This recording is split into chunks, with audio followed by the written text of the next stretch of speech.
el efecto, tenemos que recordar un poquito qué es una vacuna y cómo se hace. Por ejemplo, como es un medicamento al que llamamos biológicos, que ese es diferente a un medicamento, así, un analgésico. Nuestro hígado o riñón va a procesarlo, va a hacer el efecto y va a haber lo que se llama vida media. Pero las vacunas son diferentes.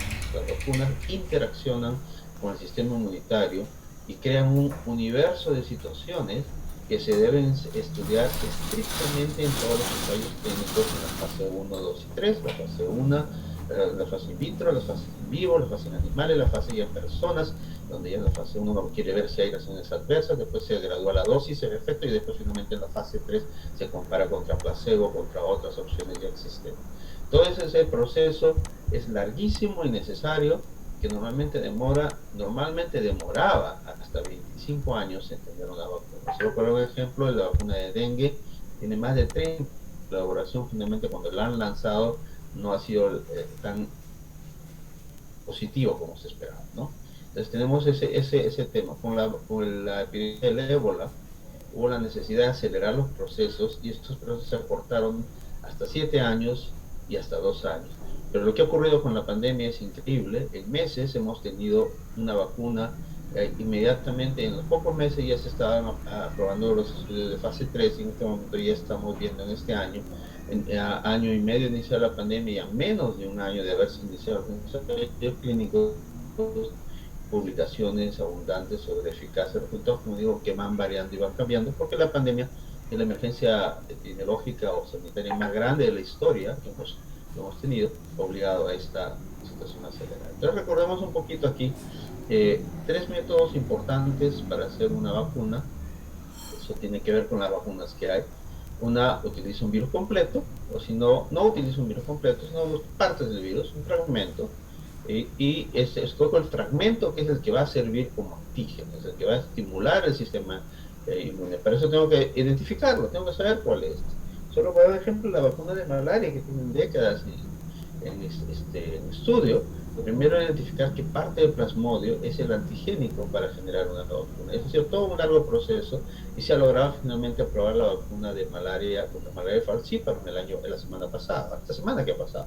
Pero para malaria viva sigue siendo un gran problema, justamente porque los antígenos no son los mismos en un plasmodio u otro. Entonces, todos esos estudios demoran mucho tiempo identificar qué parte del virus, en este caso no son un virus, o de otro patógeno, es el antigénico para la vacuna. Es un proceso largo. Eh, y otros usar solo el material genético. Entonces tenemos tres posibilidades: completo, partes antigénicas o el material genético de la vacuna. Acá me voy a adelantar a algo de vacuna COVID, una pregunta que me ha hecho mucho. ¿Por qué la vacuna de COVID ha salido tan rápido si demora, como estoy diciendo, 25 años, 10 años, todo esto?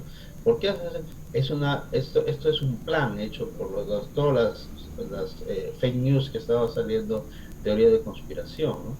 Lo que ocurre, y esto es para mencionar, todo este conocimiento avanzado es reciente.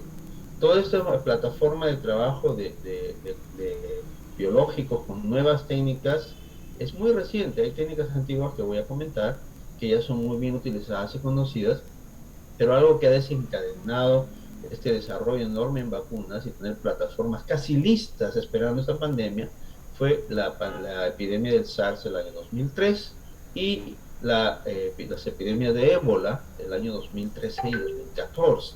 Entonces, aceleró la gran necesidad de tener vacunas de producción rápida, flexibles, baratas y que puedan adaptarse a cualquier otro patógeno. Entonces, primero lo del SARS implicaba de que ya tenían un coronavirus en proceso en China, y eso es lo que ha ocurrido. Bien, hubo el año 2003, que fue una epidemia del SARS por coronavirus. Ya tenían el proyecto de vacuna, empezaron a hacer la vacuna, y si ustedes revisan la historia del SARS, que era una neumonía aguda severa, por eso que el virus se llamaba SARS, y el virus del COVID es SARS-CoV-2, es la misma familia de virus. Lo que tenían los chinos ya es un prototipo de vacuna el año 2003, pero la pandemia de SARS acabó con menos de 800 personas afectadas, menos de 80 muertos, y a los 8 meses de haber iniciado esta pandemia afectando hasta 27 países. No nos llegó al Perú, por eso tal vez no lo recordamos mucho de nosotros, pero se puede encontrar en el internet. Fue impactante esa pandemia, fue el primer gran evento del siglo que generó paralización en ciudades, cierres y cuarentenas. Entonces los chinos tenían ese prototipo de vacuna, pero al terminar la pandemia se acabaron los fondos y entonces la vacuna se quedó a medias, congelada, esperando prácticamente a que ocurra esta pandemia. Entonces, ¿qué fue lo que ellos guardaron? Fue virus vivo, perdón, virus entero y algunos prototipos de qué es lo que estaba ocurriendo con partes de antígeno. Entonces, los tres primeros es virus completo, parte del virus o material genético, son las primeras cosas que recordar. Cuando utilizamos el virus entero, y después vamos a comentar, el virus entero se utiliza en la vacuna Sinovac y Sinopharm, que se usa en Perú, Sinovac en Chile y en muchos otros países. Entonces, esta vacuna se cultiva el virus en células Vero y el virus inactiva. Se inactiva, es decir, se mata o se atenúa. Como por ejemplo, un ejemplo de vacuna de virus vivo atenuada, la fiebre amarilla, el virus podría provocar algún tipo de enfermedad, no necesariamente fiebre amarilla. Y esta parte del patógeno entero se puede mezclar con otro virus, con otro material genético de otro patógeno y generar una vacuna vectorial. Entonces nosotros tenemos también que en el patógeno, pues recordemos, la vacuna inactivada, donde el virus está muerto, no produce enfermedad, pero tiene todos sus componentes. Eso tiene algún impacto de interpretación en potenciales efectos adversos o en potencial mejora de la eficacia, porque ahora hablamos solo de la espícula como el antígeno más importante para producir un sistema inmune que responda, ¿no? Pero no sabemos si hay otras partes del virus que podrían realmente ser importantes, porque todavía tenemos, recuerden, es una pandemia que tiene año y medio y todavía hay muchas cosas que seguimos aprendiendo. Es una opción, es virus de vacuna inactivada. Ahora, hay otro tipo de vacuna que es de subunidad antigénica. Estas vacunas, como voy a mostrar más adelante, no lograron el éxito esperado. Y en este momento Cuba está ensayando modelos con esta vacuna. Y el método genético que es de ácido nucleico, bueno, tenemos el RNA mensajero, que es muy común en la vacuna Pfizer y Moderna. Entonces nosotros podemos utilizar el patógeno entero en estas formas, usando partes del patógeno, o sea, la subunidad antigénica, o el método genético, nuevamente explicando las tres fases. Ahora, un factor importante que siempre hay que explicar y que viene una y otra vez con las preguntas y que al menos el profesional médico lo tiene que tener claro y no y evitar caer en el facilismo interpretativo del conocer popular. El conocer popular no necesita mayor interpretación científica, para eso está el profesional médico, agregarle esa parte científica, porque lee los titulares o se lee alguna información y se interpreta de manera ligera. La cosa más equivocadamente interpretada es interpretar la eficacia o la efectividad o la potencia de las vacunas por la duración de los anticuerpos. Entonces aquí es donde viene esta explicación. Hay dos efectos importantes en como respuesta a la vacuna. Uno que es justamente el desencadenar anticuerpos, que es muy importante, y el otro es la inmunidad celular, como vamos a mencionar. Entonces, el de anticuerpos significa que yo, al administrar el antígeno por ser una proteína nueva, como se en el gráfico, ese patógeno nuevo, no hay ninguna defensa, ningún anticuerpo, entonces va a producirse un proceso de identificación y una reacción inmediata de producir anticuerpos, ¿cierto? Entonces solamente si hay anticuerpos, porque el patógeno lo ha conocido antes, el cuerpo va a reaccionar, va a haber una reacción de defensa, y si una persona ha sido vacunada ya tiene anticuerpos previos, como caso de o ha tenido una infección de varicela previa. Entonces el anticuerpo, como ustedes conocen, una proteína que se va a unir a un receptor del virus en este caso y va a desencadenar o que sea fagocitado o que se destruya, se inestabilice la estructura del virus y pueda ser destruido y eliminado, ¿no? Entonces ese es el efecto del anticuerpo, el captar esos virus y poder unirlos y poder ver que las células que las puedan destruir y podamos eliminarlos del cuerpo. Mientras está luchando el sistema inmunitario, hay una serie de reacciones de tiempo limitado, en el cual esa lucha de cuerpos contra la enfermedad finalmente se logra vencer cuando los anticuerpos son mayores que la carga viral, un concepto que ustedes ya deben conocer. Carga viral es la cantidad por unidades que hay, o por nitrógenos que hay en las muestras que se obtienen. O sea, hay grados de carga viral, una mayor intensidad, cantidad de virus. Entonces, a veces, y eso lo hemos visto en otras vacunas, o personas vacunadas, no hablando de COVID, podrían hacer la enfermedad si la carga viral es alta e intensa. En el caso de rabia, un animal rabioso atacando con numerosas mordeduras a una persona vacunada podría haber eso, por eso que se administra los refuerzos. Pero en este caso, entonces el primer gran evento que es el poder provocar que el cuerpo tenga una inmunidad humoral. Entonces, este es una de las cosas que se atribuye y que la persona mide. Entonces, recordemos lo que ha pasado estos meses. Ha habido en algún momento una fiebre de detectar si es que la vacuna COVID está haciendo efecto. Entonces, inclusive colegas se tomaron muestras de anticuerpos ofrecidas por laboratorios y se creían en la información de que estas muestras le estaban dando información. Y había dos errores acá. Uno, la eficacia de la vacuna no se mide en esa duración porque es normal que los anticuerpos vayan bajando después de algunos meses en todas las vacunas. El otro problema es de que si bien en muchas enfermedades, muchos patógenos ya tenemos métodos de laboratorio validados para medir el nivel de anticuerpos, en COVID todavía no lo tenemos para medir anticuerpos después de vacunación. Sí lo tenemos para medir anticuerpos o detectarlos por post-enfermedad o durante la enfermedad. No se ha validado post-vacunación. Por lo tanto, cualquier método que se ofrece en laboratorios no es válido, es literalmente una estafa si es que lo anuncian como para medir anticuerpos post-vacuna. Es solo post-enfermedad. Y el método que se acepta y que está utilizándose en los ensayos clínicos es el de anticuerpos neutralizantes. Entonces, muchos laboratorios también han ofrecido anticuerpos neutralizantes y eso solo puede hacerse con virus, comparando suero contra virus vivo. Y eso solo se puede hacer en un laboratorio de bioseguridad 3 y eso solo está habilitado en los laboratorios del Instituto Nacional de Salud en Lima, en el distrito de Chorrillos. No hay ningún otro laboratorio en el Perú capaz de hacerlo. Entonces, el laboratorio de la Marina de Estados Unidos, el NAMRO, también tiene unas capacidades, no sé si lo están haciendo, pero en ese lo hace. El resto de laboratorios no lo hace. Entonces, este de acá es un punto de conocimiento que me he detenido un poco porque sí es motivo de preocupación. Por muchos meses esto ha sido, finalmente ya se ha logrado sacar información rebatiendo esto, pero tal vez si no lo han escuchado, no hay forma de poder saber que los anticuerpos estén bien o no utilizando ninguna técnica de laboratorio fuera de la que hace el Instituto Nacional de Salud. Además de eso, esa no es una buena medida de efecto de vacuna o de eficacia de vacuna. ¿Por qué? Porque tenemos el otro efecto, que decía inmunidad moral, y también tenemos inmunidad celular.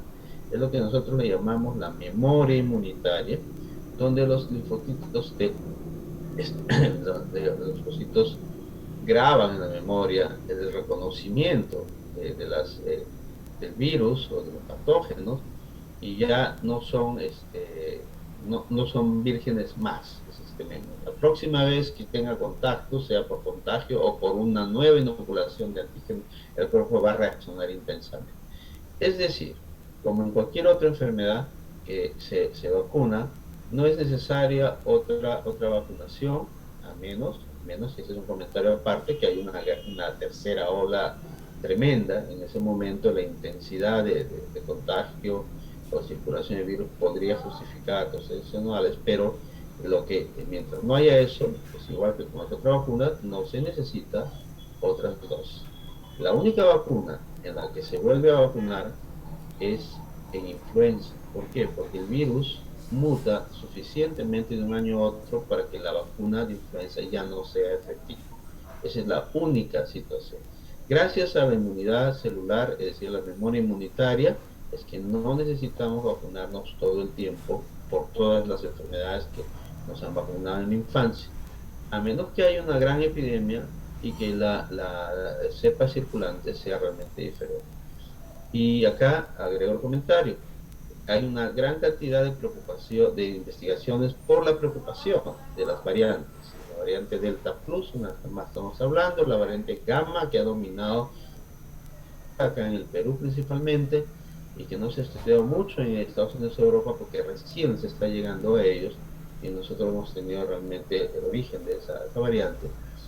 Pero se ha demostrado que aun cuando hay un número de variantes importantes, las vacunas siguen siendo eficaces y efectivas contra todas, con ciertas variaciones y con ciertas observaciones que serán comentadas. Entonces, primer gran concepto, o segundo gran concepto de cómo se hacen las vacunas, ahora acá recordar siempre que el efecto de la vacuna no es solo anticuerpos y es completamente problemático solamente atribuir a la medición de anticuerpos para evaluar la eficacia de una vacuna.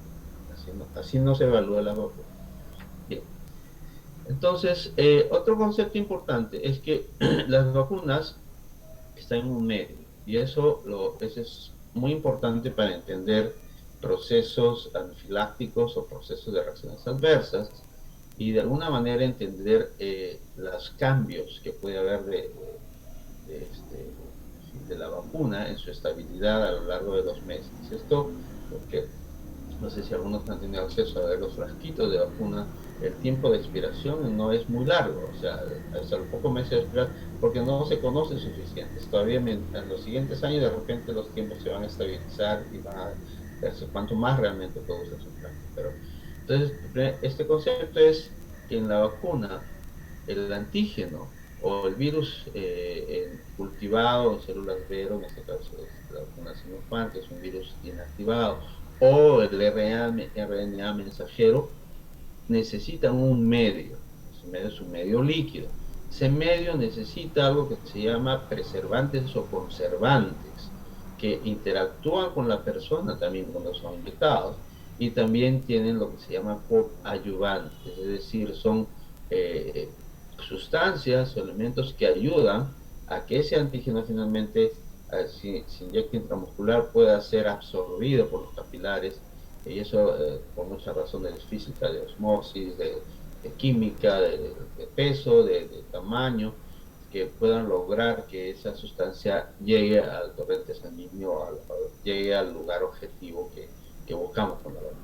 Entonces, en este caso, recordemos, todas las vacunas, viendo el COVID, tienen el antígeno, tienen los preservantes o estabilizantes y el coadyuvante. Digo preservante estabilizante porque son los que ayudan a mantener el medio, pero el coadyuvante ayuda a que el antígeno funcione. Esos son dos niveles de colaboración. Entonces siempre hay más que solamente el líquido y el antígeno. Y esto tiene importancia porque, y adelanto un poco, si en la práctica, si yo tengo un paciente que me hace anafilaxia y solo le he puesto una dosis, significa que yo no le voy a poner esa misma vacuna. Puedo intentar ponerle, porque son COVID, la mayoría de las vacunas son 2 dosis. Yo tengo que ponerle la otra dosis para protegerlo. Pero no voy a poder ponerle la misma dosis porque el riesgo de anafilaxia sería alto si en mi primera dosis me lo ha presentado. Yo también sospecharía un poco que el riesgo de anafilaxia ante un primer contacto de antígeno podría más deberse a un contacto con los componentes que con el antígeno mismo. ¿Por qué? Porque se requiere exposiciones repetidas para tener reacciones intensas. Pero podría ser.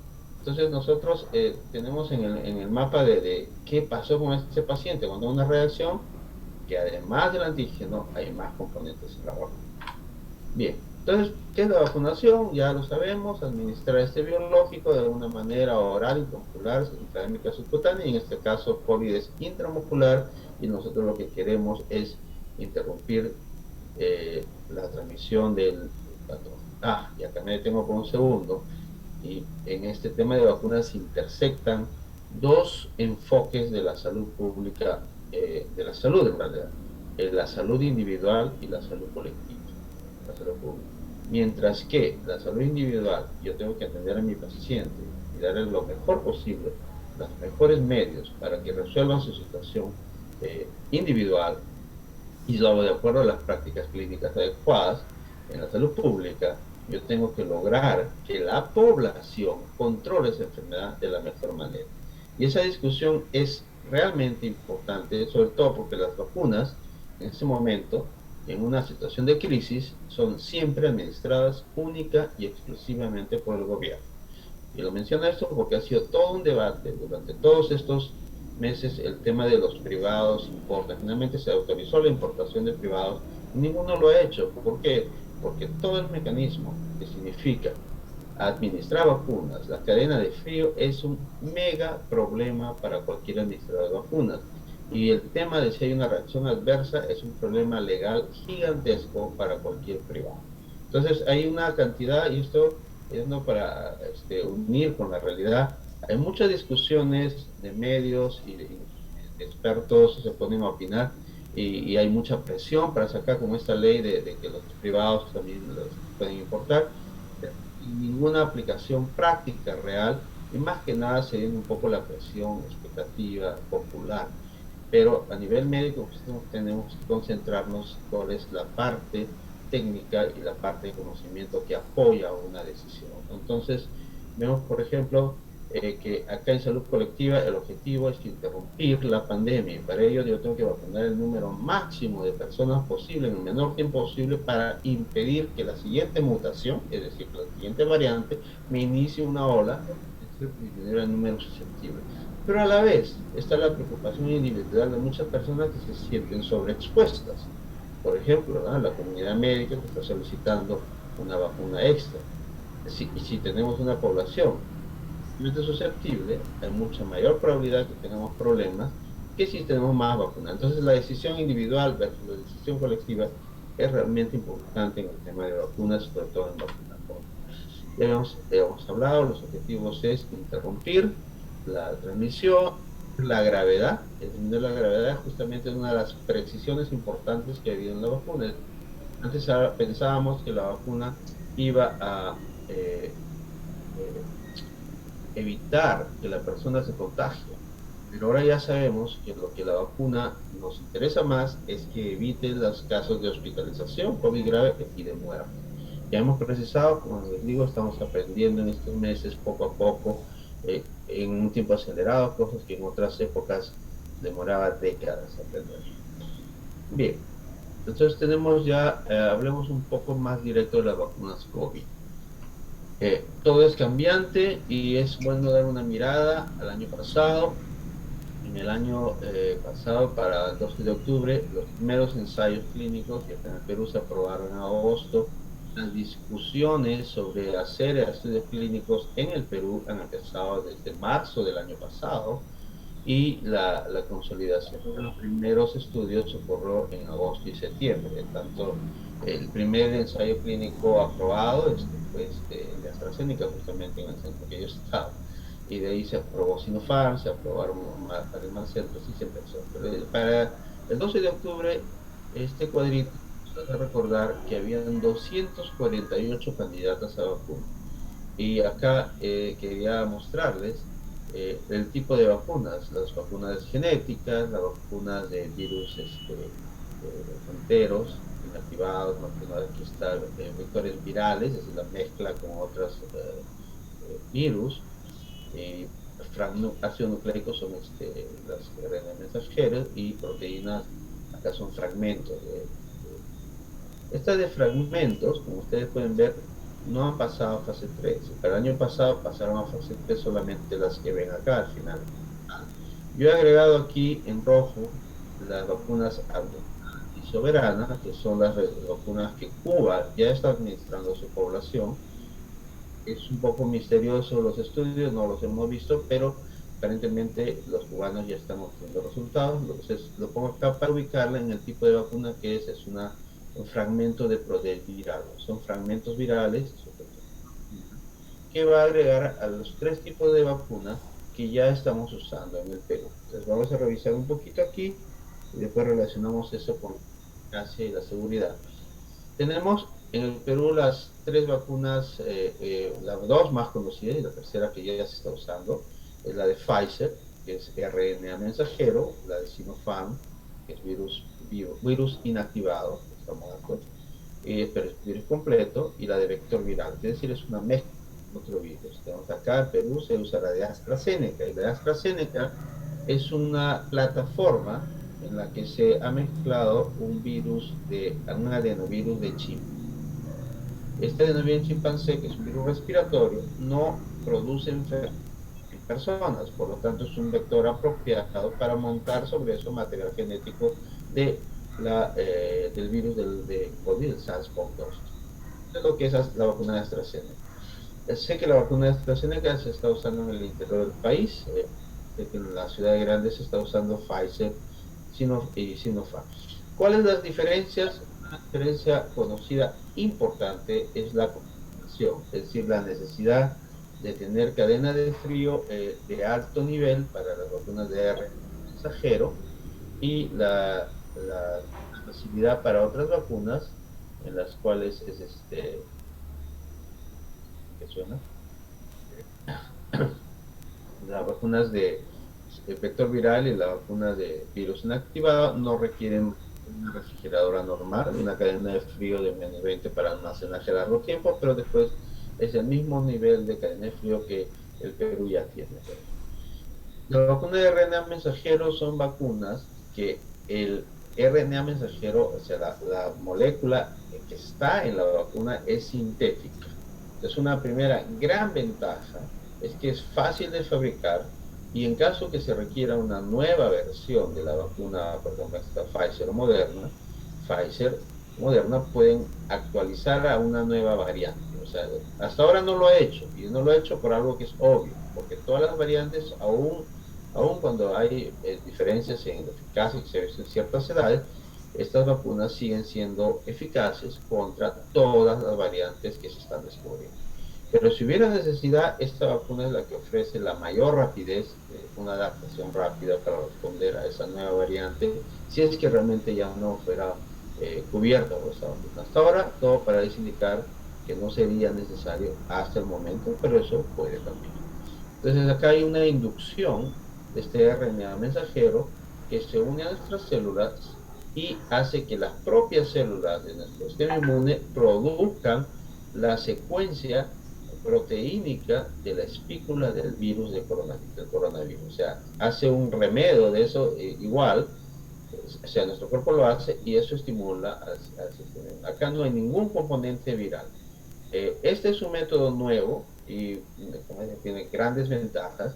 Sin embargo, por ser método nuevo, todavía queda en interrogante cuáles serían los efectos a largo plazo.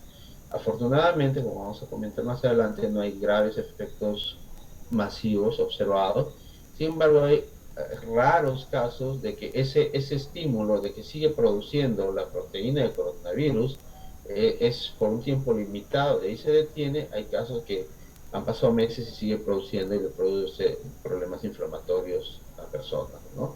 Lo mismo se ha visto en Moderna, esta semana pasada se ha suspendido en dos países, Dinamarca y Noruega, porque han encontrado problemas de miocarditis y pericarditis en niños, o sea, menores de 16 años, que ya están recibiendo la vacuna. Obviamente siguen siendo eventos raros, pero lo consideran. Vamos a ver, en esta vacuna hay otros efectos importantes, así como la de AstraZeneca que se ha reportado trombosis, en la vacuna de Sinopharm, que es la que estamos acá, o Sinovac, que es un virus completo, inactivado. Este virus está muerto, se inactiva por calor o procesos químicos. Entonces aquí yo me detengo un poquito para comentar algo que está en los medios, ¿no? La vacuna de Wuhan y la vacuna de Beijing. La vacuna que está usando Perú oficialmente y que se utiliza en más de 60 países, de Sinopharm, en el laboratorio de Beijing, que es una vacuna hecha con un virus inactivado, con un proceso, y la vacuna de Wuhan, que no se está usando en el Perú, sino que se ha utilizado solo en el estudio, en el ensayo clínico de Sinopharm, se aplica un proceso de inactivación doble, es decir, dos veces en el laboratorio de Wuhan hicieron ese proceso. Por lo tanto son dos vacunas que son de virus vivo inactivado, pero con procesos diferentes. Entonces, eso hace de que en los resultados se observen algunas diferencias en la eficacia, pero es importante mencionar. Sinovac es otra vacuna con virus completo inactivado que se ha utilizado en Chile y sabe que su eficacia es un poco menos. Estas tres vacunas son las que nosotros tenemos y cuando hablamos de seguridad, hablamos de eventos adversos. Y acá un segundo, para muchos de ustedes lo conocen, tal vez los estudiantes no lo conozcan, el Perú y todos los países adheridos a la salud y la OMS deben llevar un sistema de vigilancia de eventos adversos, nosotros que acá se le llama ESAVI, para todas las vacunas.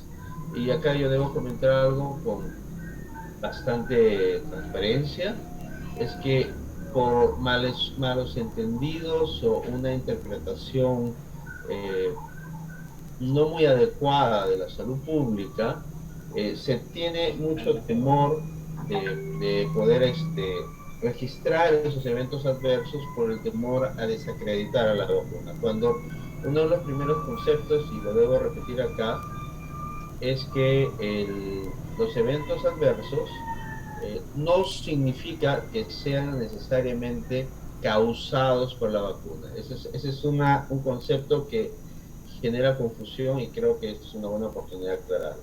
Evento adverso es cualquier evento que ocurra temporalmente después de una vacuna. Es decir, una persona podría tener una apendicitis, o podría tener un intento de suicidio, o podría tener un accidente de tránsito.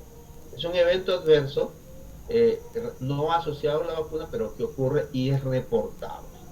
Ahora, los eventos adversos asociados a la vacuna se definen después de que un comité o una persona responsable investiga el evento adverso reportado y determina, no está relacionado con la vacuna. Por ejemplo, un accidente de tránsito que tiene hospitalización por un traumatismo encefalocraniano no es causado por la vacuna, entonces se determina que no fue causado por la vacuna.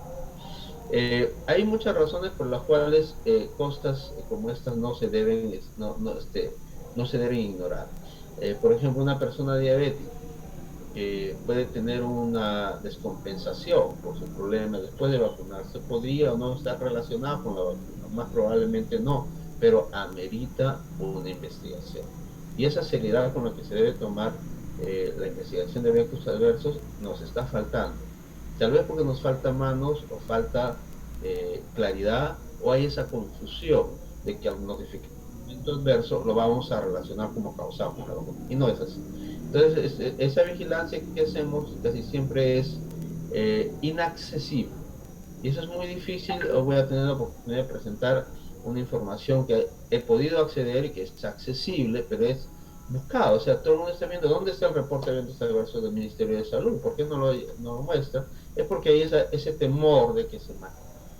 Yo creo que con mejor información, con más seguridad, eso no va a ocurrir y esperemos que ese sea el mensaje que se pueda diseminar hoy. Seguridad. Tenemos casi 6,5 billones de vacunas. Este es un número del día de hoy, administradas en el mundo contra el COVID. Estamos hablando de 6.400 millones de vacunas administradas. Y se habla de casi 3.000, o sea, 2.700 millones de personas con las dos dosis o sus dosis completas y alrededor del 35% de la población mundial ya está vacunada. Y en el Perú hay 28 millones de dosis administradas y casi 12 millones de personas vacunadas completas. ¿Por qué lo menciono? Porque cuando uno tiene un medicamento o una vacuna que tiene problemas de seguridad, es decir, con muchos efectos asociados, salta a la vista. Salta a la vista y rápido. Y entonces habría grandes cantidades de noticias de cosas terribles ocurriendo, ¿no? Pero no estamos viendo eso. Eso es algo importante. O sea, no estamos viendo y es a nivel mundial. Y lo poco que vemos, o sea, lo poco que es catastrófico, porque vamos a mencionar algunos efectos catastróficos, salen a la luz y se publican.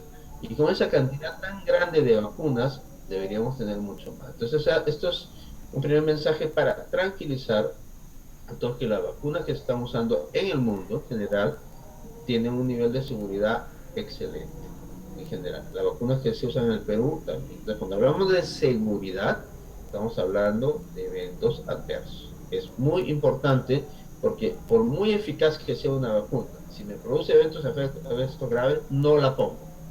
Y eso es uno de los problemas, una de las vacunas más menos actualizadas, o sea, no actualizada, la vacuna de fiebre amarilla. Es una vacuna que tiene eventos adversos severos o moderados y a veces muerte.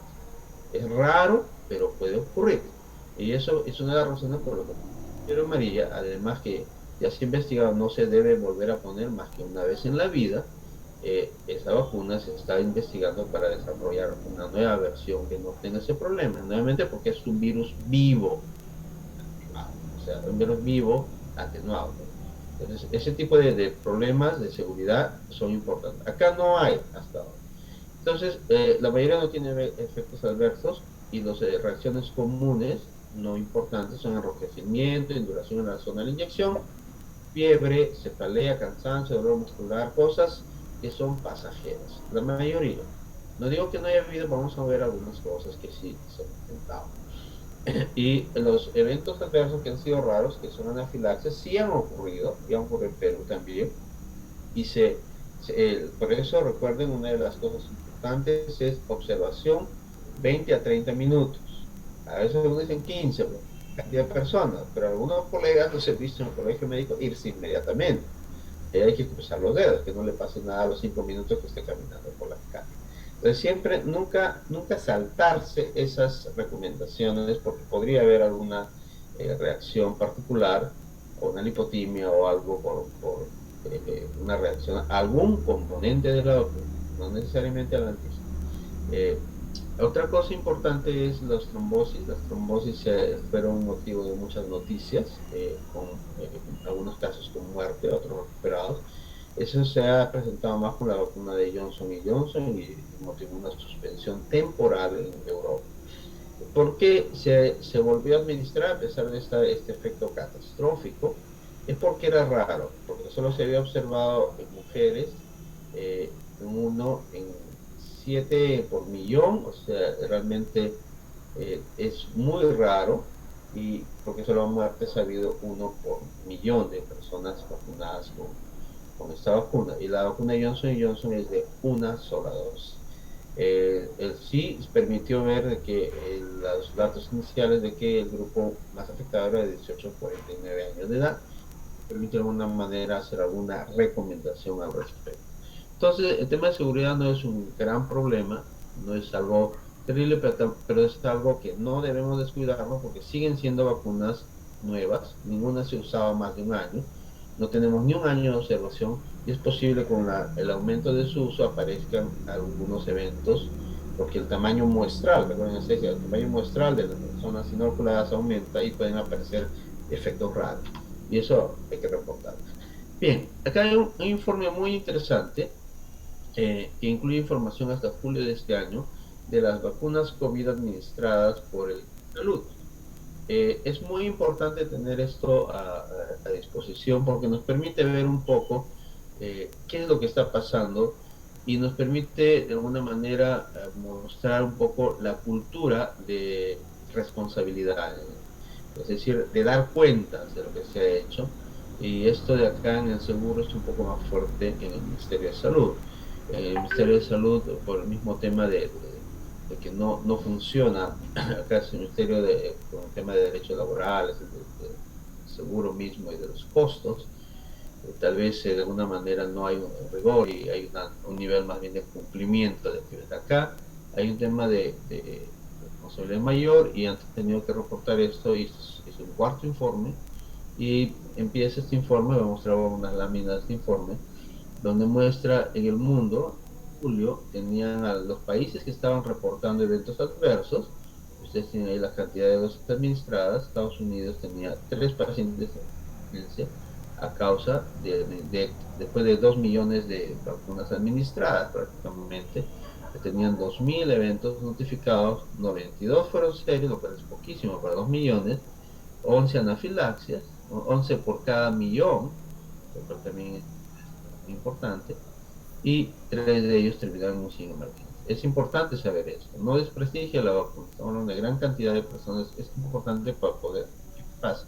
México reportó un caso de encefalitis media, vamos a hablar de Guillain-Barré, en Chile, 6 serios y mayor información. De todas maneras, la información donde está disponible, que no son muchos países, es importante ver que no hay grandes frecuencias de eventos adversos. Perú, ¿cómo va Perú? De los eventos ocurridos, aquí están por sistema de los órganos del cuerpo, por sistemas fisiológicos.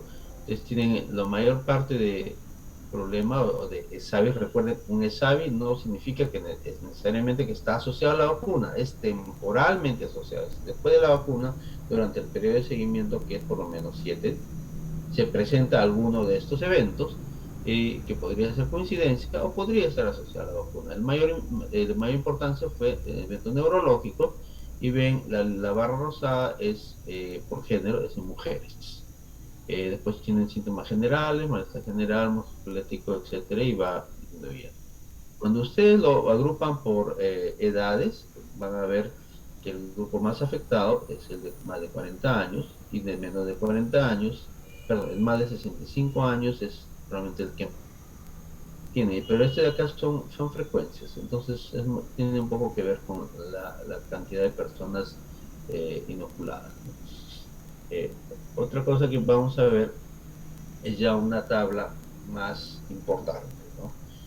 ¿Qué pasó con los eventos adversos de especial interés? O sea, severos de especial interés. Y aquí, si me toman unos segundos más, esto es el reporte de salud hasta julio, desde que se inició la vacunación en febrero, y hasta eso han tenido unos 4 casos de reacción anafiláctica con la vacuna de Sinopharm, un caso de muerte con la vacuna de Pfizer. No, insisto, esto no necesariamente significa que esté asociado a la vacuna, pero durante el periodo post-vacunancia aparecen estos eventos, y la anafiláctica es inmediata. Entonces es importante ver acá que en una anafilaxia por Pfizer ha habido fallecimiento. Y es importante porque de alguna manera no sabemos sacar los detalles de cuáles son las características del paciente, o sea, que hay que valorar, no significa, ahí va a haber muerte, no, significa que ha habido anafilaxias en ambas vacunas, y tal vez porque en la vacuna de células Vero ha habido más vigilancia o más volumen en su momento, han tenido más, recuerden que hasta julio se aplicó mucho la vacuna de Sinopharm, y después Pfizer, dependiendo del grupo de edad, y tenemos esto como una causa importante. Otra es el síndrome, un SARS, o un síndrome de neumonía grave, con una tomografía y en este caso no sabemos si esto está relacionado con la vacuna, es una prueba molecular positiva, este es un COVID, con muerte y 2 a 3, 5 muertes por COVID, y también en la vacuna AstraZeneca. ¿Qué puede estar ocurriendo acá? Pues las vacunas no producen COVID, sino que es una simultaneidad de esto recuerdan, esto ha sido durante la segunda ola, que fue muy intensa. Más interesante es trombosis, como estábamos hablando, con fallecimiento, esto es la vacuna Pfizer. Los ACVs que también fueron reportados por la vacuna Pfizer en Europa, que ustedes pueden ver acá, hay 3 casos, y en la vacuna de AstraZeneca también fue reportado, también hay 2 casos con un caso de fallecimiento. Estamos hablando de muchas dosis administradas, millones de dosis administradas acá en el Perú, o sea, no hay que tomar esto con alarma. De todas maneras, son frecuencias bastante bajas y no necesariamente significan que es directamente causado por la vacuna. Puede ser una coincidencia de un ACV, pero por lo menos podemos acceder a los números de salud y poder examinarlos y poder tomar atención si se presentara algún caso de esto, tener la responsabilidad de reportarlo para que sea la investigación. Anosmia, tenemos 9 casos después de una aplicación de la vacuna Sinopharm, miocarditis, Pfizer, convulsión generalizada en Pfizer, ageusia 2 en Sinopharm, y un síndrome de Guillain-Barré, uno en cada uno para Pfizer y para Sinopharm. No se ha demostrado. Recuerden que hemos tenido un brote de Guillain-Barré por 4 años. De repente hay que demostrar si esta frecuencia de Guillain-Barré corresponde, es mayor o menor que la que está ocurriendo en la comunidad. Eso debería demostrarse. Cefalitis autoinmune de una manera interesante. Es un caso. Se han recuperado también para facial un Pfizer y bueno, nuevamente SARS, neumonía que podemos considerar. Entonces, este cuadro que es interesante, pues son de especial interés, merecen una investigación. El reporte no es exhaustivo, porque eso es para el interno, pero sí se felicita la transparencia de ver qué ocurrió, pero con la aclaración de que no necesariamente significa que la vacuna sea causante, pero sí es una información que todo personal médico debe tener para poder reportar y estar alerta ante la posibilidad que pueda ocurrir algunos de estos efectos. Bien, lo más frecuente comparando las 3 vacunas administradas en el Perú. Como ustedes ven aquí, cefalea, dolor, mareo, malestar general, náuseas, astenia, somnolencia, fiebre, diarrea. No hay nada realmente grave. Como ustedes ven, los números son proporcionales a la cantidad de vacunas administradas o adversas reportadas. El total de 4.000 reportadas, 717 con cefalea, por ejemplo, en Sinopharm, el número uno, de 1.000 y pico reportadas para Pfizer, 163 del 10%. Un mayor porcentaje fue en dolores extremidades. Entonces son reacciones adversas, sí asociables a la vacuna, como ustedes pueden ver, de alguna manera temporal, ninguno de ellos de gravedad, pero esto es lo más. Es algo para que todos como ciudadanos, una vacuna no está preparados, y se parece mucho al tipo de reacciones a veces que se observan con otras vacunas como influenza, ¿no? Local o general sistémica, de moderada intensidad y corta duración. Bien, hasta aquí seguridad y hablemos un poco de eficacia versus efectividad. Eficacia, solo para el término y para no confundirnos, porque sobre todo en las noticias se confunde mucho este término. Eficacia es cuando yo estudio la posibilidad de que la capacidad o el efecto de que esta vacuna evite algo. ¿Qué algo? Podría ser que evite que se enferme, o sea, que no se contagie, que evite que sea enfermedad grave, o sea, muerte, dependiendo de qué estudio es, pero esta eficacia solo se mide en un ensayo clínico controlado. O sea, cuando hablamos de eficacia, tenemos que citar números que vienen de un ensayo clínico. Pero cuando hablamos de prevención de enfermedad en comunidad, entonces hablamos de efectividad. Cuando hablamos de efectividad, ya no hablamos de un ensayo clínico, sino hablamos de los estudios que, por ejemplo, el Ministerio de Salud hace para mostrar cómo está previniendo la enfermedad en su población. Entonces son dos términos diferentes. ¿Y cuál es la diferencia también? Que como un estudio de eficacia se hace en un ensayo clínico, el número de voluntarios es limitado, es decir, puede ser 1.000, 10.000, 12.000, como acá en el Perú Sinopharm, o 40.000, como fue en de los Emiratos Árabes y Medio Oriente, que contaron varios países para el estudio de Sinopharm en Medio Oriente. Pero no millones, como se está vacunando en una población. Entonces, como una población tiene una cantidad de datos mucho más grande, la efectividad permite mostrar un poco mejor cómo se comporta el efecto de la vacuna en la comunidad. Bien, tenemos entonces términos y miremos un poquito lo que habíamos comentado, ¿no? O sea, hay mucha preocupación frente a las variantes.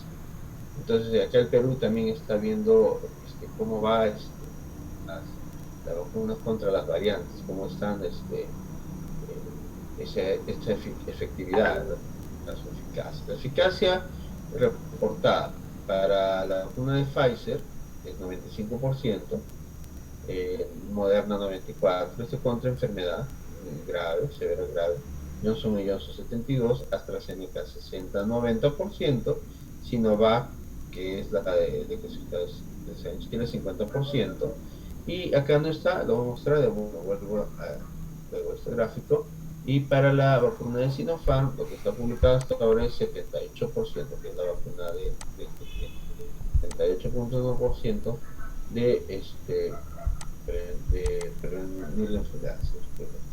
Entonces tenemos eso, esa eficacia general, la mínima que la Organización Mundial de la Salud admite como aceptable es 50%.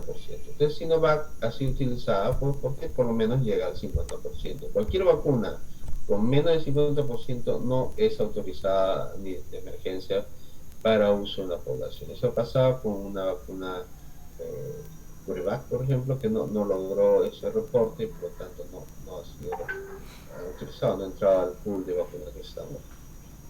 Acá ustedes ven algunas de las variantes que se han examinado y hablan de reducido, nivel de anticuerpos reducido. Ya hemos conversado que no necesariamente eso es lo importante. Niveles de anticuerpos reducidos, niveles de anticuerpos reducidos, pero no eficacia. Ha habido un estudio de eficacia en lo que se han hecho en Israel, donde sí se ha demostrado que la eficacia, o sea, en un estudio, es inferior en personas de 60 a 65 años. Ahora, o sea, casi unos 7 meses después de la vacuna. Solamente en personas mayores de 65 años para la vacuna Pfizer. Y me tengo aquí un segundo para comentar que esa es justamente la evidencia científica que hay que tener en cuenta.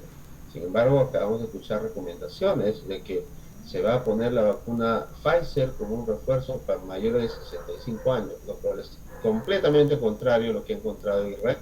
Y después de 65 años la eficacia de la vacuna Pfizer no es buena. Entonces, es un poco complicado comentar eso sin haber visto el análisis de expertos que el Ministerio de Salud ha hecho. No es público, estoy también esperando que sea público para poder examinar qué evidencia han tomado en cuenta para sus recomendaciones, pues algo muy importante para poder comentar. Bien, este es el estudio de Sinopharm publicado. El estudio de Sinopharm de Perú, próximamente se estarán elaborando los resultados, pero por el momento el Medio Oriente ha hecho un estudio.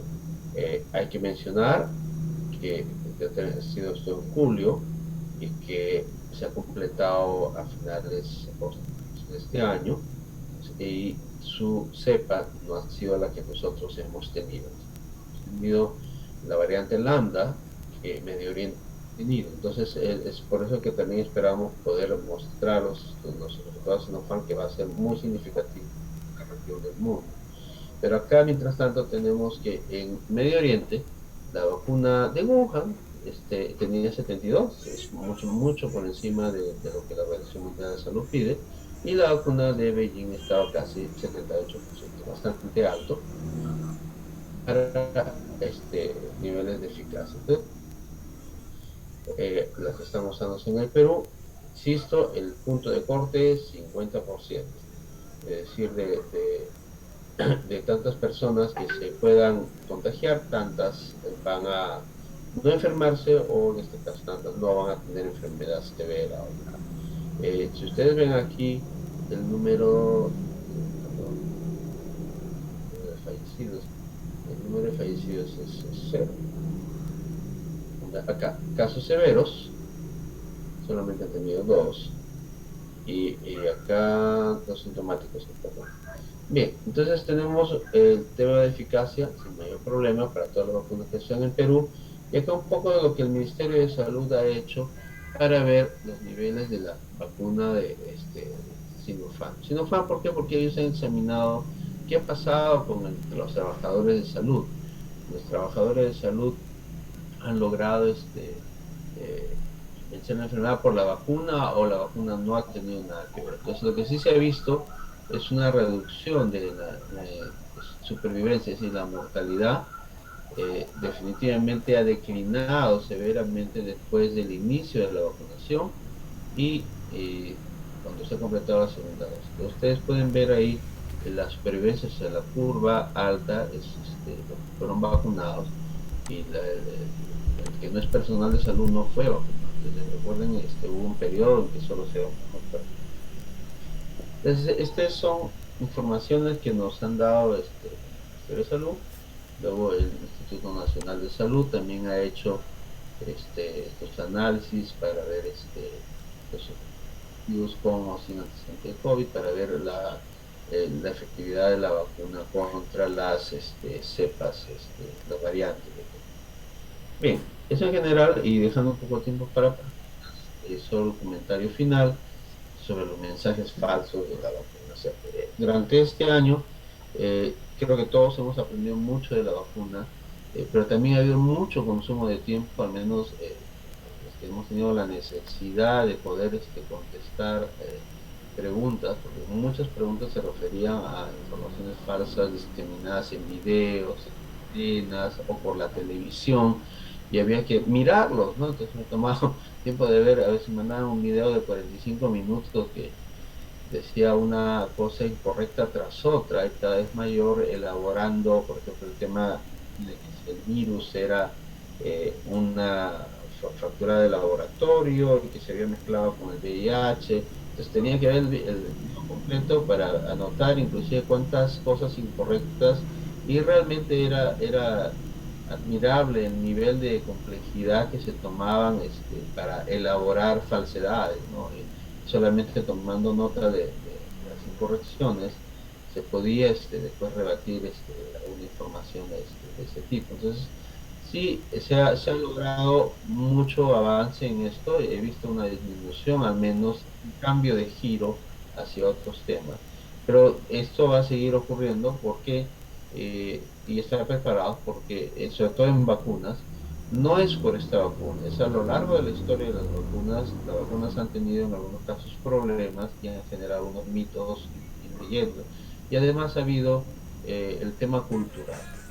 No sé si en Lambayeque tal vez en la parte de sierra, pero me ha tocado a mí ir a diferentes partes del país, la concepción sobre medicamentos, inoculaciones, vacunas, es muy variada, y la construcción de ideas falsas o hasta mágicas o de conspiración política o de algún tipo sobre vacunas no es de ahora, es de mucho tiempo, y ahora tenemos el tema de los antivacunas, ¿no? Que elabora más.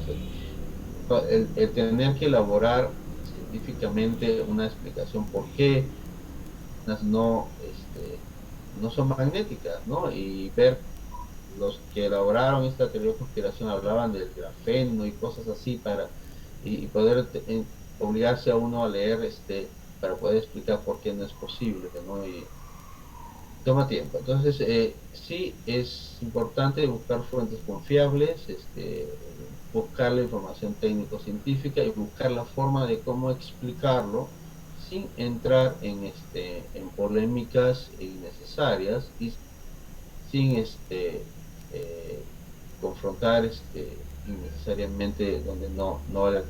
Entonces, acá es un mensaje final. Hay mucho todavía que viene, el tema de las vacunas, tiene mucho tema de variantes, viene probablemente la situación sobre el tercer ola, no lo he comentado acá porque no es el tema, si hay manifestaciones clínicas diferentes de la enfermedad frente a variantes, es otro tema diferente, ¿no? Entonces es importante tener siempre alerta frente a los mensajes falsos, buscar un fundamento científico y tratar de entender aquellos rumores, conspiración, cómo explicarlos a una persona que puede ser inducida por eso. Bien, eso es por ahora, y estoy ya no podré contestar una de sus preguntas. Gracias.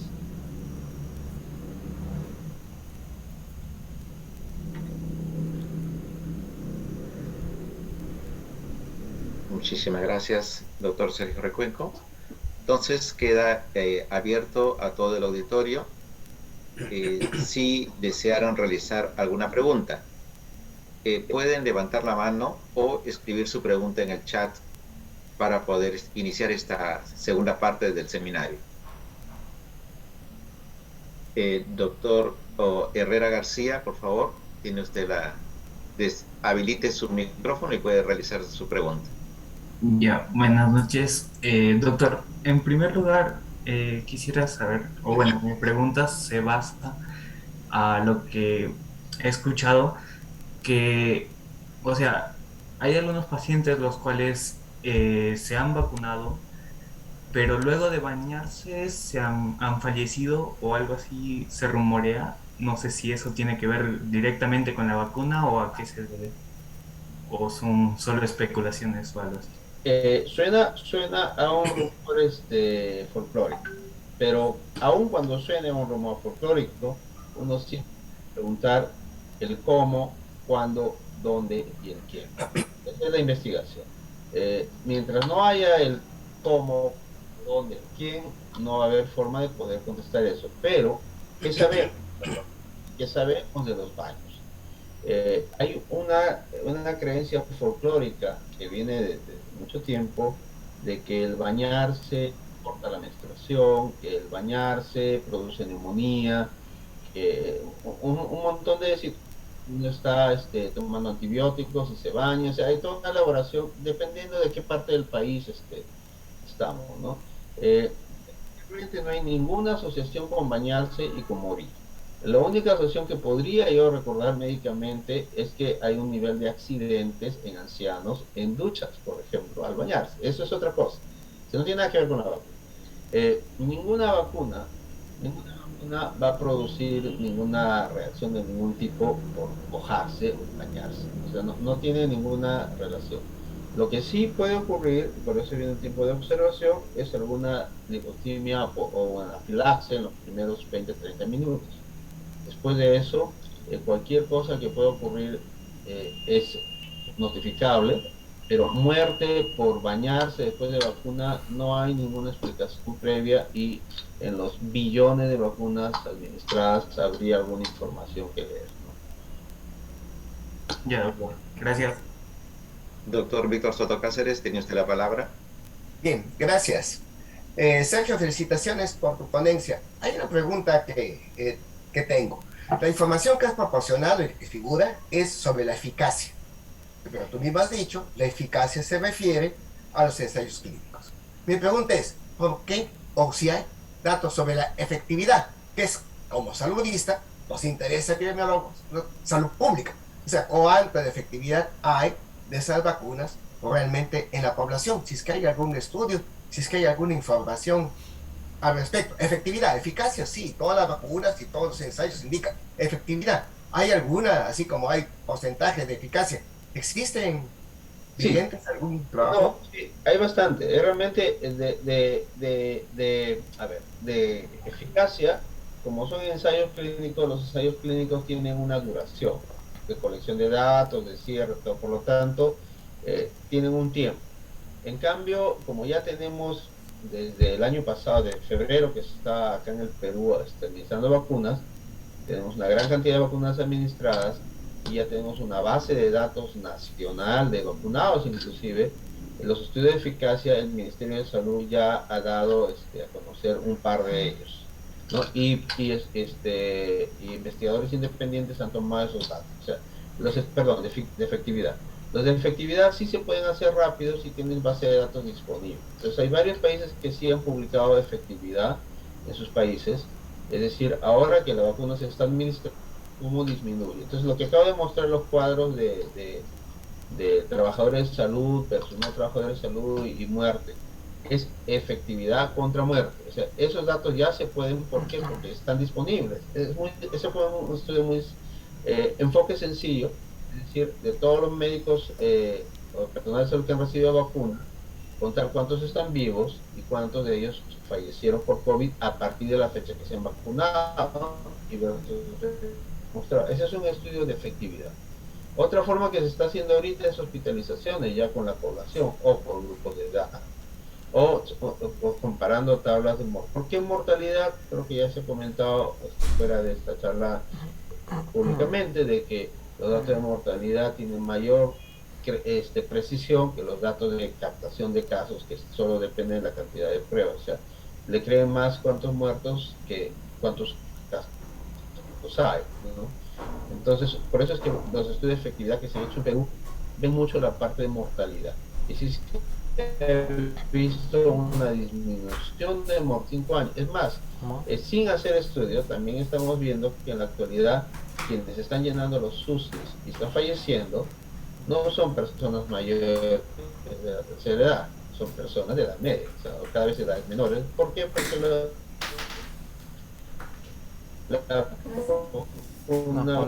hay estudios de efectividad, no hay mucho publicado en revistas todavía, porque el tiempo es reciente. Sobre las vacunas. Pero pues, puede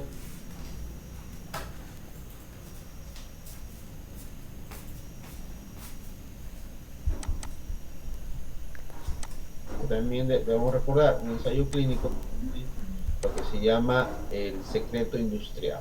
O sea, los ensayos clínicos no se hacen por gobierno, lo hace una compañía farmacéutica porque desea que su producto tenga una licencia, sea por la entidad, sea FDA, EMA o acá dije MIT.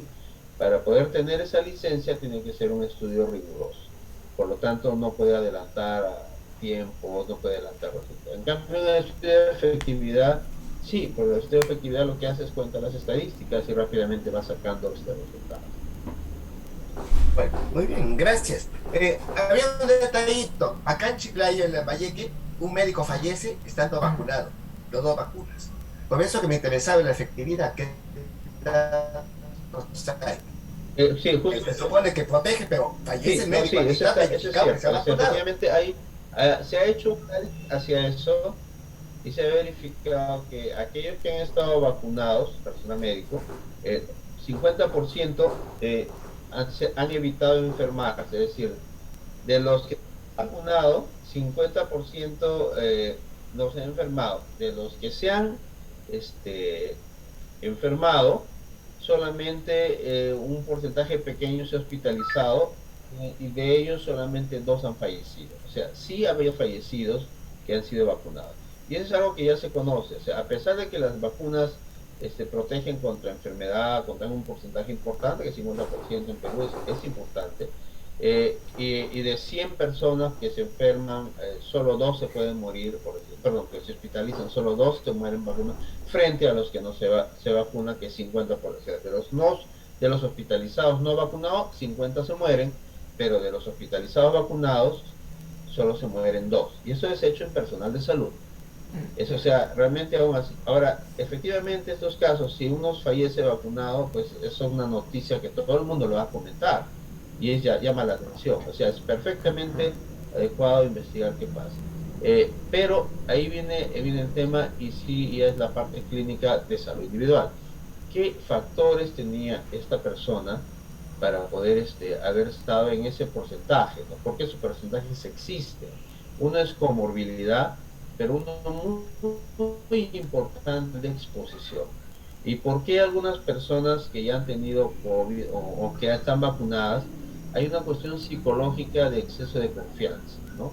Y eso les comento, durante la primera ola yo trabajé en una clínica acá en Lima y yo veía horrorizado como personal que iba a atender, médicos intensivistas, no seguían las normas de seguridad y para llenar su historia clínica se quitaban la mascarilla en pleno UCI. Entonces, y con las cámaras observando y llamándoles la atención, lo repetían, ¿no? Y ver cómo no respetaban las vías, un montón de cosas, el flujo de pasos. Y uno se pregunta, pues, si es así en una clínica privada, ¿cómo será en el resto de... Este colega terminó en UCI grave, menos mal que no falleció, pero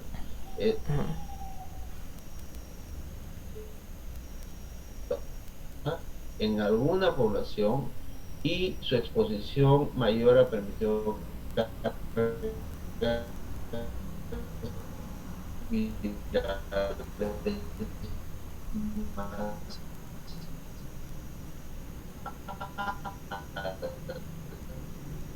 llamo Roselyn Gabriela, soy médico del Policlínico de Leonardo Ortiz en Chiclayo y tenía una duda. ¿Existe alguna contraindicación en pacientes con comorbilidad para aplicarse la vacuna Pfizer? Lo digo por lo que hace unos días tuve una consulta y un paciente me refería que para vacunarse con esa vacuna le estaban pidiendo una autorización especial. Bueno, sí, yo he escuchado pedidos a veces no muy bien explicados del personal.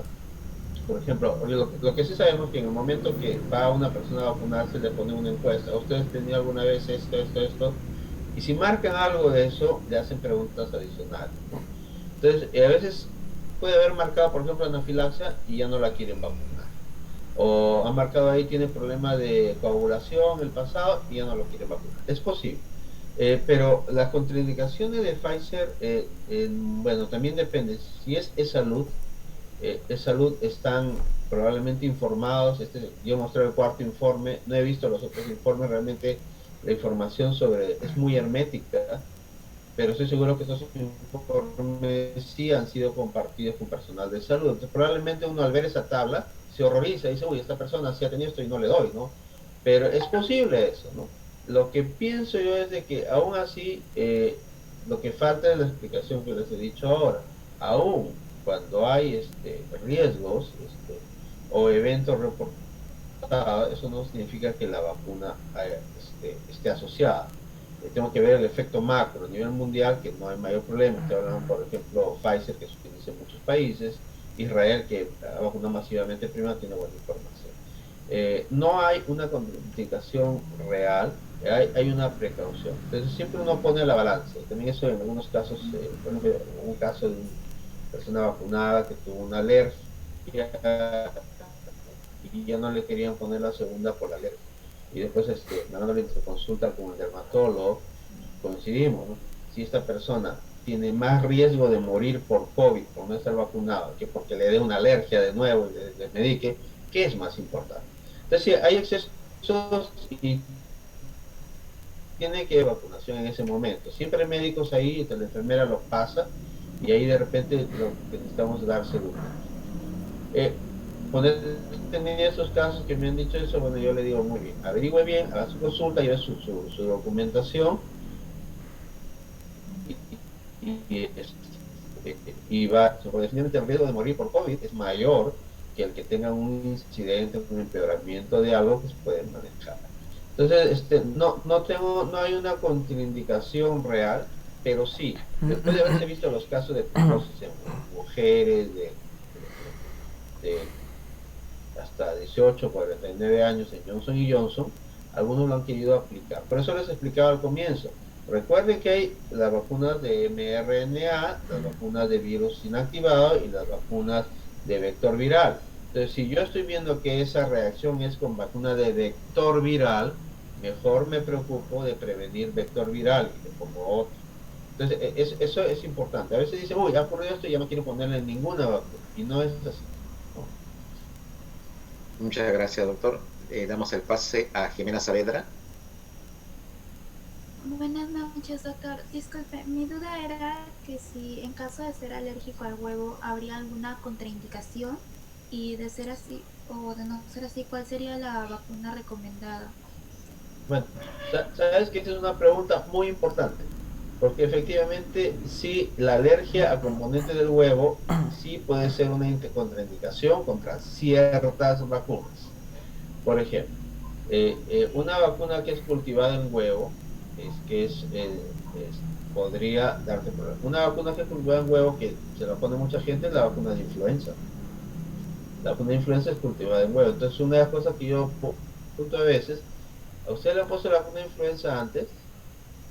Sí, entonces no va a tener problemas con otra vacuna cultivada en huevo. En este momento, algunas vacunas son cultivadas no me acuerdo, el Verocell no lo es, pero la de Sinopharm, pero sé que hay otras que en otros países, en India, estaban haciendo cultivadas en huevo. Pues sí, si hay alguna alergia al componente del huevo, hay que evitar vacunas cultivadas o embrionadas. Embrión de pollo y embrión de pato se utilizan para algunas. Rabia, por ejemplo, la vacuna de Pfizer no hay problema, AstraZeneca o bacterial no hay problema, sino tampoco hay problema, porque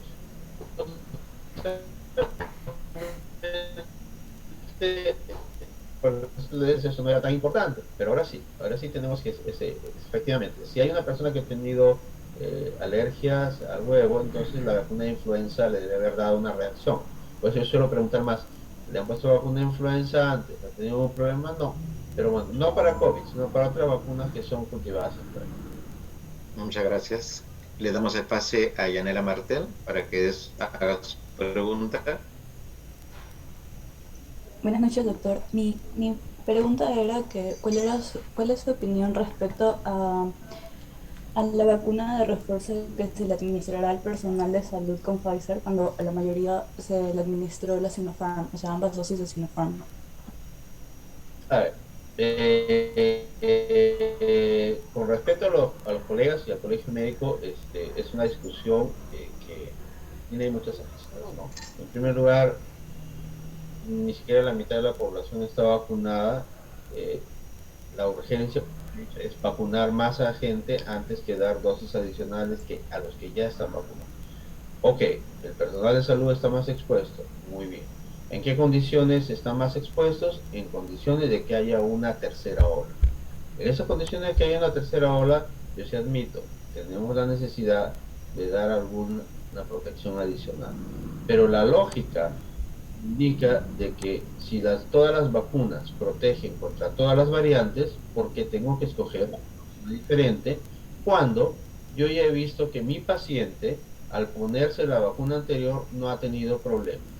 Yo prefiero, si no has tenido problemas, yo prefiero que se ponga la misma vacuna porque tengo mayor margen de seguridad. El poner una vacuna diferente me pone en un escenario que no conozco, desconocido. Entonces, sí he escuchado a algunas colegas muy prominentes recomendando de que sí debe ser Pfizer, pero no está basado en ninguna investigación científica. No hay ninguna investigación de que vea la combinación de Sinopharm a Pfizer. Hay más bien mucha presión por opinión sin evidencia de que sea Pfizer bajo la falacia de que es una mejor vacuna. Es una vacuna más moderna, más práctica para poder una nueva versión. Eso sí, ya lo he mencionado, es una vacuna fantástica si tengo una gran urgencia de que la variante ha cambiado tanto y pongo una nueva. Pero no necesariamente en salud individual es la mejor idea. La mejor idea es aquello que ya conozco que no le va a hacer daño. ¿Por qué? ¿Qué es lo que va a proporcionar? Esto tampoco no está discutiendo el colegio médico ni nadie. Tienen que decir cuál es el beneficio y cuál es el riesgo. ¿Qué es lo que le voy a dar yo a una persona con una dosis adicional? Voy a incrementar su inmunidad humoral por unos meses más. Eso sí es cierto, uno eleva su inmunidad humoral. Es posible que el esquema de las vacunas de Sinopharm en el futuro pueda incluir una dosis adicional para que, ahora que ya pasó el tiempo, se va a estudiar. Sí.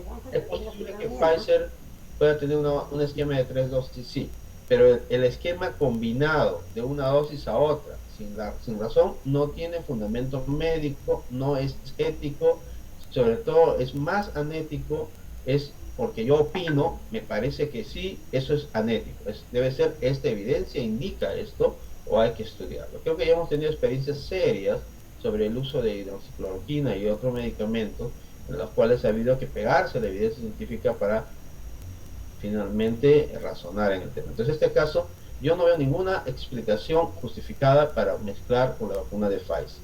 Sí veo alguna explicación para que con la misma vacuna, en este caso han puesto una, que si no puede haberse puesto Pfizer, lo que después se pone una más, pero es la vacuna conocida. Y el otro es el beneficio de un incremento de anticuerpos, porque la inmunidad celular no va a mejorar con una dosis adicional. La inmunidad celular ya existe y se va a estimular el sistema si es que tiene contacto con el virus.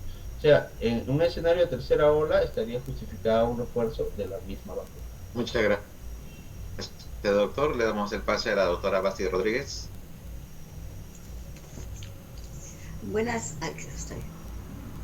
noches.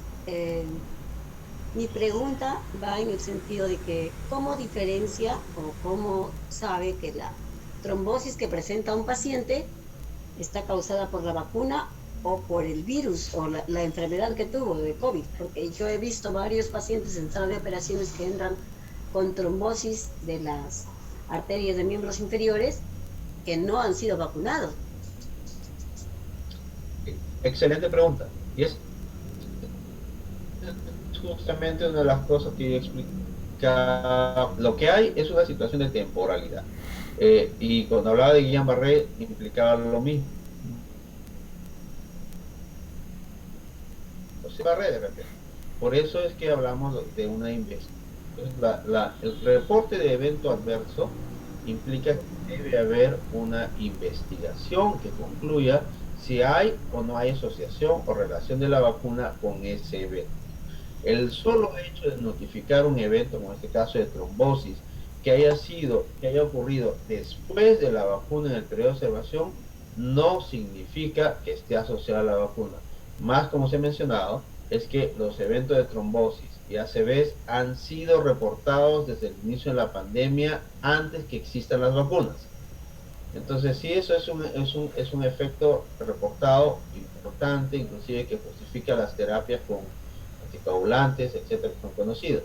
El hecho de que ocurra una trombosis después de la vacunación y se ha investigado y finalmente han concluido, por ejemplo, lo que pasó en Europa, que pararon la vacuna de Johnson y Johnson y después de investigar atribuyeron que efectivamente no podían descartar y que había una asociación, pero tienen que hacer todo eso, un número de casos, varios casos, había un estudio exhaustivo, información disponible y ver otras morbilidades, comorbilidades, etc. Cuando hablamos de las mujeres de 18 a 49 años en la vacuna de Johnson y Johnson, estamos hablando de mujeres que probablemente tienen menos comorbilidades que personas mayores. Entonces ahí en la investigación entra todo, comorbilidad, edad, circunstancia, cuántos días después de la vacuna se presentaron los síntomas que son objeto de este evento adverso en investigación, y además de eso, ¿qué otra información hay?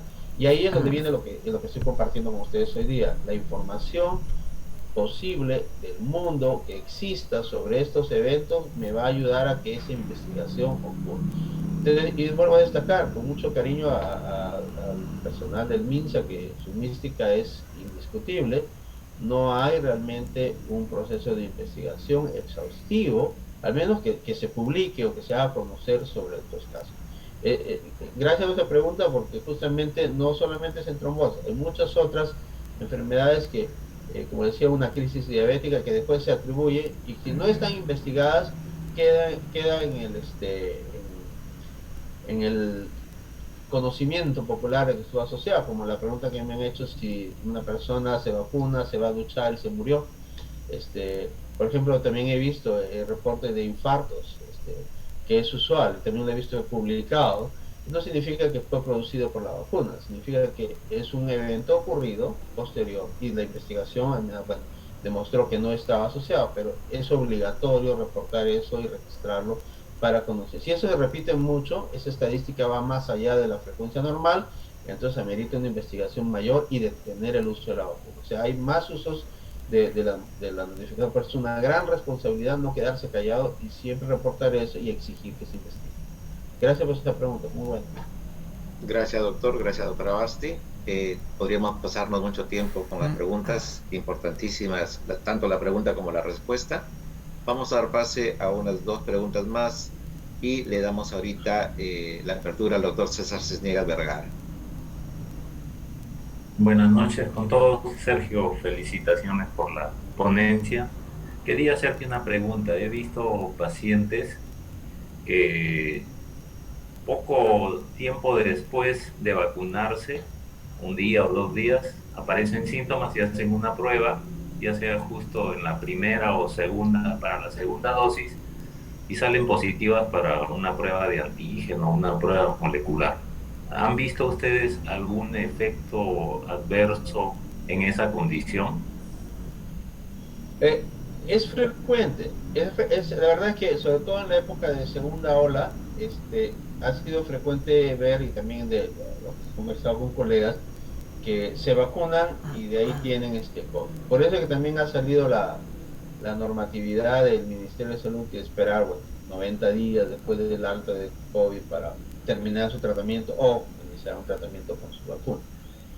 No se ha notado realmente que la inoculación de la vacuna, recordemos nuevamente, lo que estamos inoculando, y acá en el Perú, es o un virus inactivado, o sea que es agregarle más virus, espero que no son virus que no producen enfermedad, o sea, no le haría daño, o agregarle en el caso de mRNA un inductor de proteína.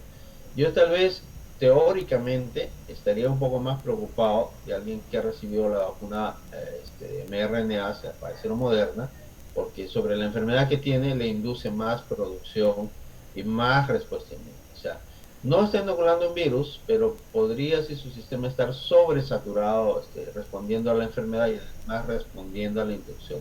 Ese es teórico, no tengo la evidencia para ver, pero podría preocupar. Pero no se ha observado, no, tampoco he podido ver en la literatura una correlación de agravamiento de COVID por la vacuna. Más bien, sí hay una sugerencia interesante de que aún con la primera dosis hay personas que aparentemente harían de que eso le ha protegido de grave. Pero es discutible, porque si es como se explica de ahora, los 2 días no hay mucho realmente, pero ¿por qué? Porque la inducción de anticuerpos es más o menos a los 10 a 12 días. Entonces, el tener una infección a los 2-3 días significa que esa persona se contagió antes de haberse inoculado la primera dosis. Entonces, esa persona ya está en un proceso de respuesta al virus y obviamente de infección, que al agregar la vacuna no le empeora más. O sea, no he visto nada y pienso que es relativo, ¿no? Más bien los que sí han pasado más de una semana o 2 semanas y han estado con una dosis, su mortalidad sigue siendo menor que los que no se han vacunado. Muchas gracias, doctor.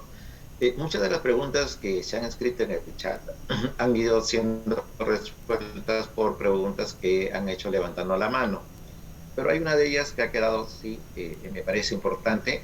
El doctor Sergio preguntan ¿cuál es el tiempo de protección que nos da la vacuna contra el COVID? Pregunta frecuente. Es más, la tengo en mi lista de preguntas y respuestas frecuentes que le pedí a la comunicadora haga para efectivamente. Sí, es una preocupación importante. La duración de la inmunidad tenemos que verla ¿a qué me refiero? Si lo vemos como anticuerpos, ya les dije, todas las vacunas van a elevar los anticuerpos a un máximo a las 2 semanas después de la última dosis y se mantiene alto durante varios meses y después baja, es lo normal. Solo para un ejemplo, en rabia, que vamos siguiendo hace muchos años, hay esa preocupación también. ¿Qué pasa? Esta persona se ha vacunado hace 20 años, hace 10 años, hace 5 años, y le muerde un perro de nuevo y se tiene que vacunar de nuevo. No, se le pone un refuerzo. Pero ¿qué se ha visto? Que personas que después de 5 años, 20 años, les ponen un refuerzo y sus anticuerpos ya estaban bajos, ya estaban muy por debajo de lo esperado, o sea, ya esos anticuerpos parecía que ya no tiene protección. Al ponerle un refuerzo, esos anticuerpos se han disparado en 24 horas.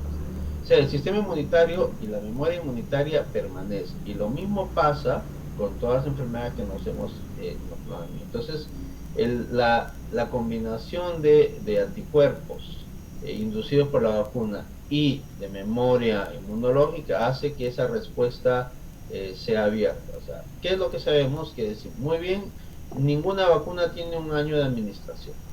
Ninguna. En ningún gobierno. O sea, va a cumplirse muy pronto el primer año de AstraZeneca en Inglaterra, después viene de Pfizer en Europa, Estados Unidos.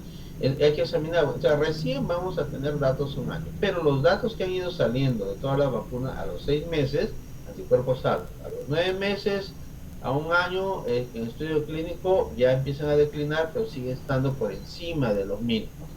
¿Eso significa que ya está resuelta la pregunta? No, tenemos que seguir investigando y midiendo en los siguientes años. Si es que las cepas, las variantes no cambian mucho o se mantienen dentro de la cobertura de la vacuna, una de las hipótesis es que no se va a requerir otra vacuna, porque la pregunta se hace para eso, o sea, tendría que revacunarme si la duración no es buena. Se dice, bueno, tal vez se tenga que vacunar uno cada varios años, o tal vez no se tenga que vacunar nunca más. Esa es la hipótesis extrema. Entonces la duración, si la vemos solo en anticuerpos, no es una buena observación. Si la vemos en cuanto a inmunidad celular, y hay formas de medir inmunidad celular, pues son estudios muy sofisticados donde hay que medir la cantidad de linfocitos. Recuerden, eso es lo que se ve en HIV, se ve los CD4 y todas esas cosas. Entonces, ninguna de esas pruebas está desarrollada porque normalmente no tiene utilidad en seguimiento de vacunas. O sea, ¿va a haber estudios de esto? Sí, pero no va a haber pruebas de esto como hay en HIV de rutina. Entonces, estos estudios nos dirán en 1 año, 2 años, 3 años, cuánto realmente dura, si se requiere un refuerzo regular. Pero yo creo que va a ocurrir a lo que pasa con otras epidemias. Esto se vuelve endémico, se ve que cuando hay un incremento de la epidemia puede necesitarse algún refuerzo de acuerdo a las variantes, pero la duración ahora documentada está anticuerpos altos hasta 9 meses en la mayoría de vacunas, va bajando al año, o sea, casi al año, el último reporte que he visto, pero eso no significa, nuevamente, que esa es solo una observación parcial de la duración de la inmunidad, esa es duración de anticuerpos. Por eso les decía, es una falacia, por eso nos lleva a pensar, mis anticuerpos han bajado, los estudios que han bajado, necesito un refuerzo, pero ese refuerzo lo sube unos meses y de ahí vuelve a bajar, o sea, no podemos ad infinitum ponernos cada varios meses una vacuna, incrementamos nuestro riesgo de reacciones adversas, que es algo que también está en estudio, si es que dosis adicionales pueden producir riesgos en la seguridad. Es algo que son dos preguntas importantes. Si más vacunas pueden dar problemas de seguridad y si realmente la vacuna, su duración de inmunidad no es tan buena que se requiera una dosis regular. O sea, son preguntas importantes. Por ahora, la duración de las vacunas no está completamente definida. Lo único que se sabe es de Israel en el grupo de más de 65 años, que la eficacia ha bajado. Ojo, estoy hablando de eficacia, no estoy hablando de anticuerpos, y es con la vacuna Pfizer. En todas las demás vacunas no se ha observado. Ahora, el tema, no voy a tener la pregunta, pero el tema de reinfección merece otro tipo de discusión, pero la duración del efecto de la vacuna, implicando que podría reinfectarse, que con una enfermedad leve, está todavía por ser respondido. Muchas gracias, doctor. Acá hay una pregunta que dice: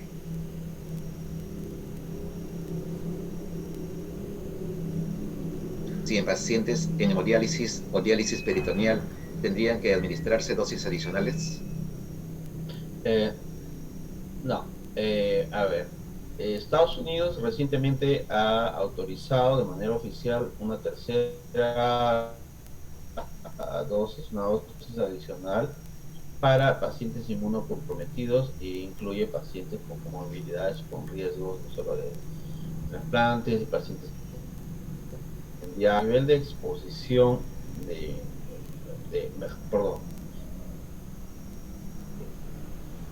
integridad inmunitaria en un paciente dializado está comprometido.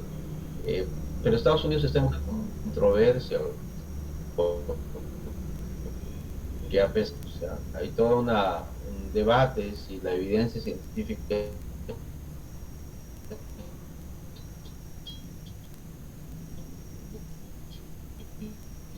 si vacunas que probablemente se le va a expirar porque tiene millones de vacunas que no utilizan aunque justifique esto. Entonces, ¿dónde pongo más vacunas? Es donde está mi persona más vulnerable. O sea, creo que entonces se responde primero, ¿estos pacientes son más vulnerables? Sí. ¿Ameritarían una vacuna adicional? Mi respuesta sería solo en un escenario, nuevamente, en el cual su exposición sea alta, o sea, tercera ola intensa, y la mayoría de la población del país ya esté vacunada. En esos escenarios sí se justifica dar dosis adicionales a grupos de mayor riesgo, obviamente, pero si tenemos una población que más de la mitad no está vacunada, la población susceptible tiene un riesgo mucho más alto de morir que un paciente inmunocomprometido o personal de salud que sí está vacunado. Entonces, Es una situación donde nuevamente se mezcla la salud pública con la salud individual. De manera individual, esa persona meritaría una situación preferencial para refuerzo, sí. De manera longitudinal, horizontal de salud pública, no, mientras no tengamos las dos situaciones, una tercera ola intensa y una población mayoritariamente más del 70% vacunada.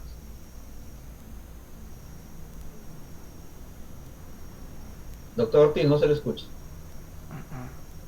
Gracias, gracias Sergio. Vamos a dar pase a la doctora María Susana Picón Pérez para las palabras finales de este seminario. Buenas noches, doctor Raúl. Buenas noches con todos los presentes. Gracias por el pase. Doctor Sergio, darle las gracias a nombre de toda la familia sanmartiniana que el día de hoy nos encontramos reunidos por esta ponencia tan interesante que nos ha sacado de muchas dudas y creo que era importante y el mejor momento para poder recibir estos conocimientos. Gracias por haber aceptado nuestra invitación y esperamos seguir contando con usted en algunas otras ponencias que el área de extensión y proyección venga realizando. Nuevamente, gracias doctor y buenas noches. Gracias por la invitación. Buenas noches con todos, eso ha sido. Gracias, muchas gracias. Gracias, saludos Sergio. Gracias, buenas noches.